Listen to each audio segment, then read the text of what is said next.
नमस्कार दर्शकों, मैं आरएस अग्नोत्री आप सबका स्वागत करता हूं। दर्शकों, आज हम बात करेंगे वर्ष 2025 वृश्चिक राशि वालों के लिए कैसा रहने वाला है। वर्ष 2025 में बड़े बड़े बदलाव देखने को मिलेंगे। हम बात करेंगे चार बड़े ग्रहों के बारे में। इन ग्रहों का प्रभाव हमारे जीवन में लंबे समय तक और सबसे ज्यादा रहता है।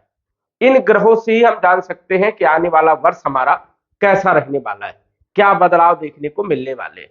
शनि का राशि परिवर्तन होगा।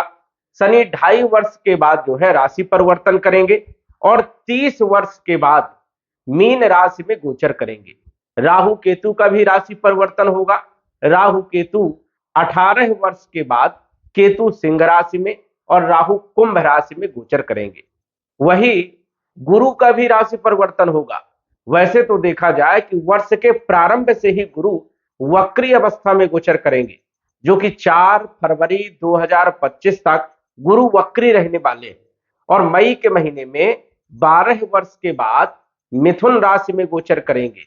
ऐसे में इन चारों ग्रह का प्रभाव हमारे 2025 के लिए कैसा रहने वाला है, इस वीडियो के माध्यम से विस्तार से जानेंगे। तो आइए जानते हैं। उससे पहले यह समझिए कि यह फलादेश चंद्र राशि पर आधारित है। नाम राशि के आधार पर भी जान सकते हो और लग्न राशि के आधार पर भी जान सकते हैं। ये जो आप कुंडली देख रहे हैं 2025 जनवरी महीने की कुंडली है और शनि जो है जनवरी के महीने में कुंभ राशि में चौथे भाव में गोचर कर रहे हैं।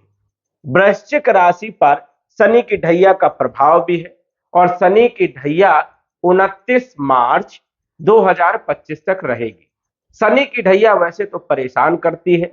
शनि की 7.5 हो या ढैया, कहीं ना कहीं रुकावटें, परेशानियां, मानसिक टेंशन, कहीं ना कहीं कार्यों में विघ्न बाधा, कुछ न कुछ परेशानियां देने का जरूर करते हैं। अब देखा जाए तो शनि कैरियर के भाव में पूर्ण दृष्टि होने के कारण कैरियर को लेकर के समस्या देने का काम कर रहे थे। वही राहु जो कि पंचम भाव में गोचर कर रहे हैं, अब पंचम भाव में ये रहेंगे मई के महीने तक, 18 मई तक। और 18 मई को राहु जो है आ जाएंगे कुंभ राशि में, क्योंकि ये हमेशा वक्री होते हैं। और केतु आ जाएंगे आपके जो है कैरियर के भाव में, 10वें भाव में। गुरु जो है 18 मई 2025 तक आपके 7वें भाव में वृषभ राशि में रहेंगे और उसके बाद ये भी 8वें भाव में गोचर करेंगे। तो ये जो है इनका राशि परिवर्तन है। अब हम जान लेते हैं कि इन ग्रहों का प्रभाव कब कौन से क्षेत्रों पर पड़ने वाला है, क्या शुभ होगा, क्या अशुभ होगा, क्या सावधानी रखना है, क्या उपाय करना है, विस्तार से जानेंगे। तो सबसे पहले तो हम बात करेंगे शनि देव के बारे में, क्योंकि शनि सबसे प्रमुख ग्रह माने जाते हैं और ये 2.5 वर्ष के बाद राशि परिवर्तन करते हैं और पूरी कुंडली का विचरण एक बार करने में 30 वर्ष का समय लगता है।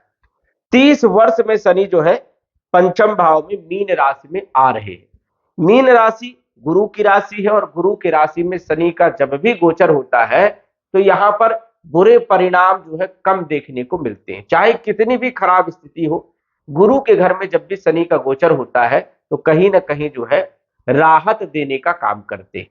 अब पंचम भाव में शनि का गोचर होगा, जो कि सबसे अच्छा भाव माना जाता है। ये जो भाव है सबसे बढ़िया भाव माना जाता है, त्रिकोण का भाव माना जाता है। तो स्वाभाविक है कि 29 मार्च 2025 के बाद जैसे ही शनि का राशि परिवर्तन होगा, यह आपके लिए लाभदायक सिद्ध होगा। अब चौथे भाव में भी कोई खराब स्थिति नहीं है, ढैया तो है, लेकिन शनि अपनी राशि में होने के कारण, कुंभ राशि में होने के कारण और सस नामक पंच महापुरुष राजयोग बनने के कारण कोई खास ज्यादा नकारात्मक प्रभाव शनि यहां पर भी नहीं दे रहे हैं। लेकिन कार्यों में बाधा डालना, कार्यों में रुकावट पैदा करना, ये थोड़ा यहां पर डिले करने का काम जरूर करते हैं। मानसिक टेंशन देना, पारिवारिक स्थिति को जो है कहीं ना कहीं खराब करना और आर्थिक स्थिति में भी कहीं ना कहीं परेशानियां देने का काम जो है शनि चौथे भाव में करते हैं। लेकिन राजयोग होने के कारण शनि कोई ज्यादा विशेष नुकसान यहां पर भी नहीं कर रहे हैं। अब शनि आपकी कुंडली में तीसरे भाव के मालिक है और चौथे भाव के ही मालिक है।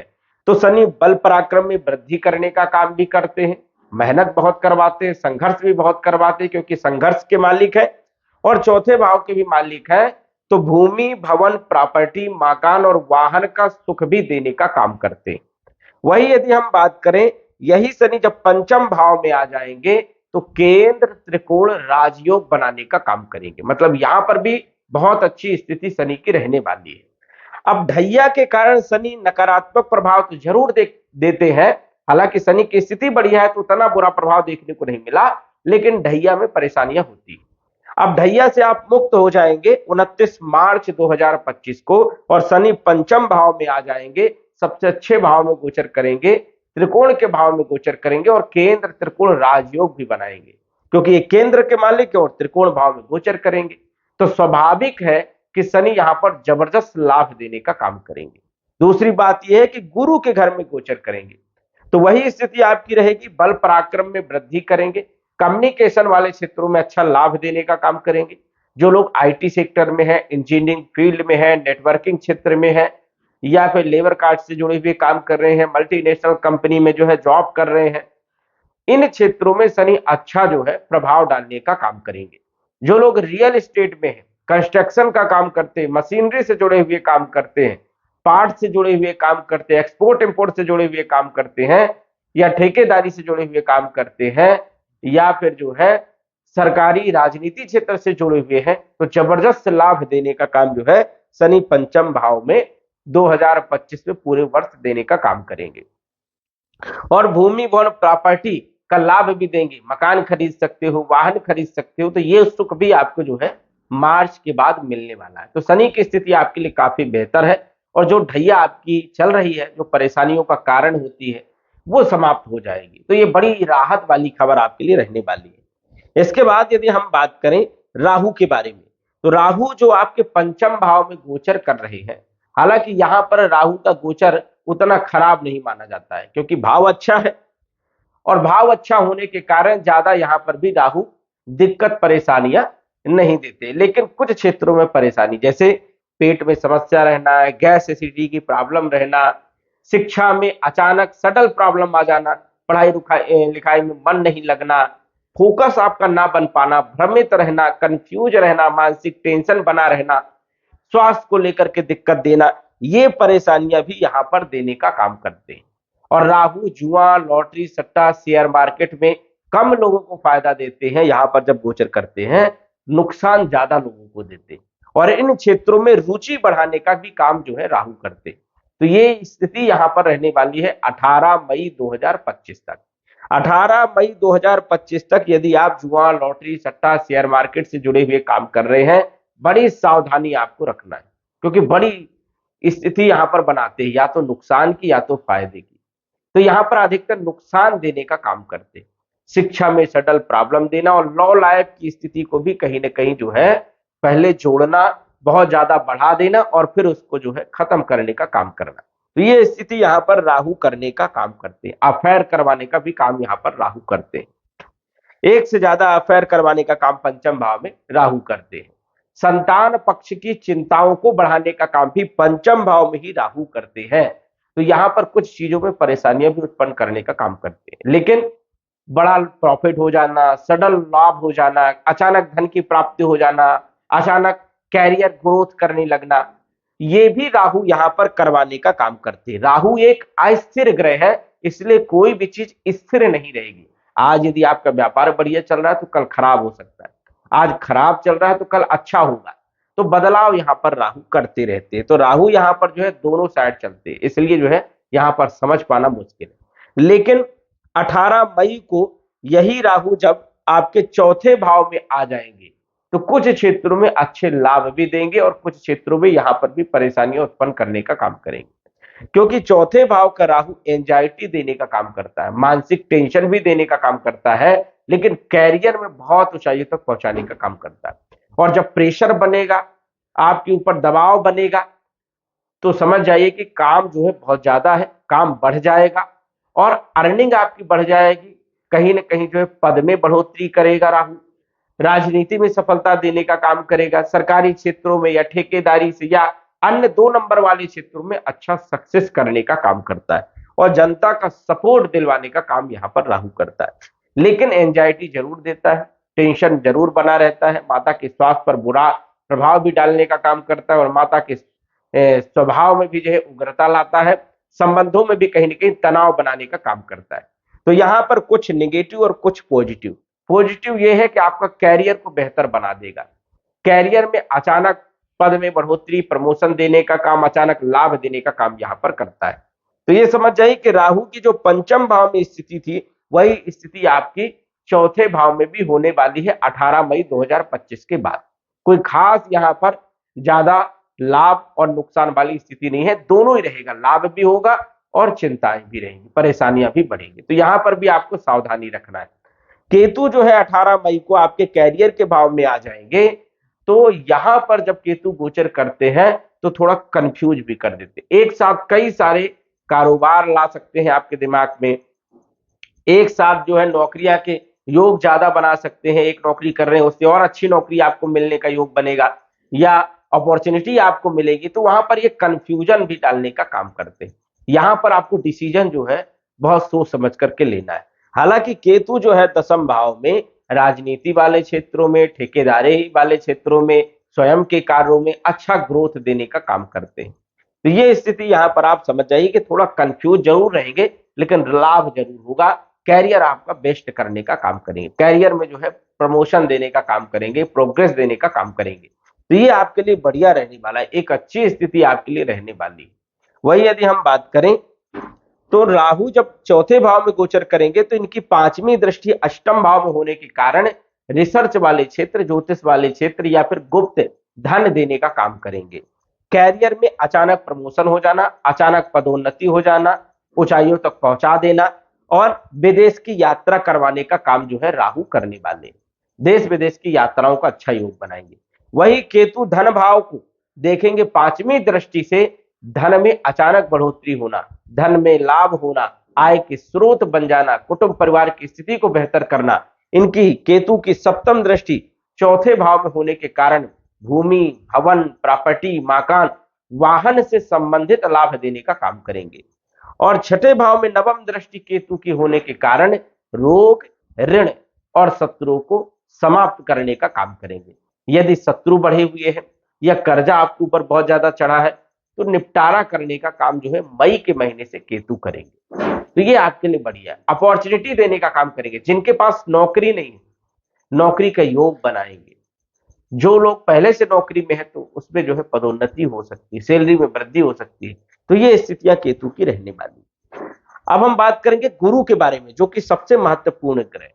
और गुरु जो है मूलभूत आवश्यकताओं के कारक माने जाते हैं, क्योंकि गुरु धन के मालिक है, गुरु विवाह के मालिक है, गुरु संतान के मालिक है, गुरु शिक्षा के मालिक है, ज्ञान के मालिक है। और गुरु का सप्तम भाव में गोचर होना बेहद ही शुभ माना जाता है। लेकिन 4 फरवरी तक ये वक्री रहेंगे। जब कोई ग्रह वक्री होता तो पिछले भाव के भी फल देने का काम करता है और जहां पर विराजमान होता है वहां के भी फल देने का काम करता है। जिनके पास नौकरी है, नई वर्ष में नौकरी के अच्छे योग बनेंगे। कंपटीशन में सफलता आपको मिल सकती है। यदि आप कंपटीशन की तैयारी कर रहे हैं, प्रयास करेंगे तो 2025 में आपको सफलता जरूर मिलेगी। रोग, ऋणों को समाप्त करेंगे। नौकर यदि आपको परेशान कर रहे हैं, छोड़ करके जा रहे हैं, तो 2025 में ये स्थिति आपकी बेहतर रहेगी। मामा मौसी के साथ संबंध आपके मजबूत बनने वाले हैं। वही व्यापारिक स्थिति आपकी बढ़िया रहने वाली है।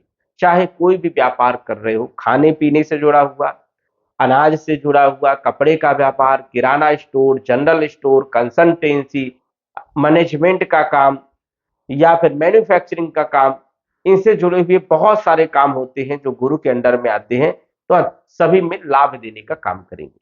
गुरु की स्थिति ये समझ जाइए कि मई के महीने तक आपके लिए बहुत अच्छी है। इसके बाद ये आ जाएंगे अष्टम भाव में। अब गुरु जो है 18 मई को अष्टम भाव में आ जाएंगे, तो यहां पर धन से जुड़ी हुई समस्याओं को दूर कर देते हैं, लेकिन परेशानियां भी देते हैं, आलस्य भी देते हैं और समय पर काम में जो है बाधाएं उत्पन्न करते हैं, समय पर कोई काम ना हो पाना।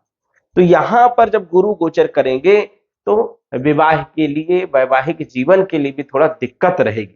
दिक्कत इसलिए रहेगी क्योंकि आपकी राशि से गुरु अष्टम भाव में चलेंगे, 8वां गुरु चलेगा, तो विवाह नहीं हो पाएगा, विवाह के लिए कोई मुहूर्त नहीं बनेगा, जब भी राशि से गुरु चौथा चलता है, 8वां चलता है, 12वां चलता है, तो विवाह के लिए शुभ मुहूर्त नहीं होते। लेकिन मई 2025 तक विवाह के लिए बहुत अच्छे मुहूर्त है और विवाह होगा। यदि आप प्रयास कर रहे हैं विवाह के लिए, रिश्ते भी आएंगे और विवाह का योग भी बहुत अच्छा है। लेकिन 14 मई 2025 के बाद विवाह के लिए बाधा है, ये यहां पर ध्यान रखना है। विवाह के लिए बाधा है, धन के लिए बहुत अच्छे है। समाज सेवा में रुचि जागृत होगी, ज्योतिष में इंटरेस्ट आपका बढ़ जाएगा, आध्यात्मिक क्षेत्र में आपका लगाव बढ़ जाएगा, विदेश की यात्राओं का योग बनेगा, आय के स्रोत आपके बनने वाले हैं और भूमि, भवन, प्रॉपर्टी, मकान का सुख भी देने का काम करेंगे। तो अष्टम भाव में बृहस्पति कुछ क्षेत्रों पर जो है रुकावटें पैदा करेंगे, जैसे दाम्पत्य जीवन में परेशानी और आपके विवाह में जो है बाधा उत्पन्न करने का काम करेंगे। अन्य क्षेत्रों में धन के लिए बहुत अच्छे। अब ये अष्टम भाव में कब तक रहेंगे? ज्यादा दिनों तक नहीं रहेंगे। 18 अक्टूबर को ये आ जाएंगे कर्क राशि में, तो पुनः जो है विवाह के योग बन जाएंगे और लव लाइफ की स्थिति बेहतर हो जाएगी। प्रेम विवाह भी कर सकते हैं और अरेंज मैरिज भी कर सकते हैं, दोनों स्थिति आपकी रहेगी 18 अक्टूबर 2025 से। और एक बहुत अच्छी स्थिति रहेगी, गुरु आपके भाग्य भाव में उच्च राशि में गोचर करेंगे, तो भाग्य को उदय करेंगे और इसी को कहते हैं गोल्डन टाइम। ये जो आपका समय रहने वाला 18 अक्टूबर 2025 से लेकर के 5 दिसंबर 2025 तक, अक्टूबर, नवंबर, दिसंबर, 2.5 महीने का जो समय आपका रहने वाला है, ये बहुत खूबसूरत रहेगा। हर क्षेत्र में आपको सक्सेस मिलेगी क्योंकि उच्च राशि में गोचर करेंगे और गुरु जो है आपके पंचम भाव के मालिक है। तो ये समझ जाइए कि गुरु जो है अक्टूबर के महीने से विद्यार्थियों के लिए, शिक्षा के लिए बहुत अच्छे रहेंगे, संतान के लिए बहुत अच्छे रहने वाले, संतान की प्लानिंग कर सकते हो, फाइनेंशियल स्थिति के लिए, भाग्य के लिए, लाभ के लिए, धन के लिए बहुत अच्छे रहने वाले हैं। तो ये स्थिति जो है ये समझिए 5 दिसंबर तक बढ़िया है और 5 दिसंबर को पुनः फिर जो है ये आ जाएंगे अष्टम भाव में, तो पुनः जो है विवाह के कार्यों में, मांगलिक कार्यों में बाधा उत्पन्न करने का काम करेंगे। तो ये समय आपको विशेष तौर पर ध्यान रखना है। जब गुरु जो है भाग्य भाव में आएंगे तो ये सबसे अच्छा समय आपका रहने वाला है, गोल्डन टाइम इसको कह सकते हैं, क्योंकि धन के मालिक भाग्य भाव में उच्च राशि में गोचर करेंगे। वही जो है पंचम भाव के मालिक विद्यार्थियों के लिए, शिक्षा के लिए समय बहुत अच्छा रहेगा, संतान के लिए समय बहुत अच्छा रहेगा, लव लाइफ के लिए और प्रेम विवाह के लिए, दाम्पत्य जीवन के लिए, पार्टनरशिप के लिए, व्यापारिक स्थिति के लिए समय बहुत शानदार रहने वाला है। तो इस समय को जो है नोट करके रखिएगा, गुरु की स्थिति आपके लिए बेहतर रहने वाली है। तो इन चारों ग्रह के बारे में हमने जाना और चारों ग्रह बड़े महत्वपूर्ण होते हैं। इन्हीं ग्रह से हम लंबे समय के बारे में जान सकते हैं कि हमारा पूरा समय कैसा रहने वाला है। यदि हम बात करें तो ये एक साधारण फलादेश है। यदि महादशा और अंतरदशा आपके पक्ष में है, योग कारक ग्रह की चल रही है, शुभ ग्रह की चल रही है, तो 2025 बहुत शानदार बीतने वाला है, इसमें कोई संशय वाली बात नहीं है। और यदि मारक ग्रह की चल रही है या नीच ग्रह की चल रही है, शत्रु ग्रह की चल रही है, तो बदलाव कम देखने को मिलेगा। कुंडली विश्लेषण करवा करके सटीक जानकारी का पता आप लगा सकते हैं। तो दर्शकों, आज बस इतना ही। धन्यवाद। यदि आप अपनी कुंडली का विश्लेषण घर बैठे करवाना चाहते हैं तो दिए गए व्हाट्सएप नंबर से संपर्क करें। साधारण फीस जमा करके आप अपनी कुंडली का विश्लेषण फोन के माध्यम से घर बैठे ही करवा सकते हैं और जान सकते हैं अपने भूत, भविष्य और वर्तमान के बारे में। धन्यवाद। WhatsApp number 9479893911।